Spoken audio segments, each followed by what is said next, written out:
Big boss హౌస్‌లో 14వ వారం nominations ఎలా జరగబోతున్నాయి అనేది గనక చూసుకున్నట్టయితే, పృథ్వీ ఎళ్ళిపోయిన తర్వాత ఇక బిగ్ బాస్ హౌస్‌లో కేవలం 7గురు మాత్రమే ఉన్నారు. ఎందుకంటే డబుల్ ఎలిమినేషన్ జరగడము, తేజ, పృథ్వీ ఇద్దరు కూడా బయటికి రావడం జరిగింది. అయితే ఈ నామినేషన్స్ ప్రక్రియలో అందరూ నామినేట్ అయినప్పటికీ ఒక అవినాష్ తప్ప అందరూ నామినేషన్స్‌లో ఉంటారు. అంటే 6గురు నామినేషన్స్‌లో ఉన్నారు. So, as usual Gautam and ప్రేరణకి చాలా పెద్ద గొడవ జరిగింది. ఇక నబీల్, ప్రేరణ, నిఖిల్, విష్ణు వీళ్ళందరూ ఒక పార్టీ అయిపోయారు. ఎందుకంటే మళ్ళీ ఓజీస్ వర్సెస్ వైల్డ్ కార్డ్స్ అయింది. ఎందుకనంటే వాళ్ళు ముగ్గురున్నారు, వీళ్ళు నలుగురున్నారు. ఓకే. సో, ఇక్కడ అందులో ఒక వైల్డ్ కార్డ్‌కి టికెట్ టు ఫినాలే వచ్చేసింది కాబట్టి, ఇక ఫైటింగ్ అనేది చాలా రంజుగా ఉంటుందనమాట.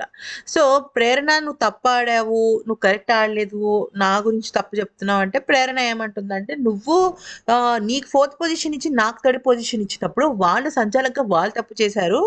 నువ్వేమి మధ్యలో నాకు ఇదవ్వక్కర్లేదని తను. మళ్ళీ గౌతమ్ ఏమో విష్ణుప్రియ బిగ్ బాస్ టాప్ 5కి అనర్హురాలని తనేసాడు. ఇలాగా గౌతమ్, విష్ణు, గౌతమ్, ప్రేరణ, నిఖిల్, గౌతమ్ ఇలా చాలా మందికి గొడవలైతే జరిగాయి. యాక్చువల్లీ అందరూ నామినేషన్స్‌లో ఉంటారు. కాకపోతే ఇక్కడ మ్యాటర్ ఏంటి అంటే టాప్ 5కి ఎవరెళ్తారు మీ దృష్టిలో? ఎవరు టాప్ 5కి వెళ్ళకుండా ఇక్కడే బిగ్ బాస్ హౌస్ నుంచి ఎళ్ళిపోతారనే ప్రక్రియ ఉంటుందనమాట. దానికి సంబంధించి గొడవలు జరుగుతాయి.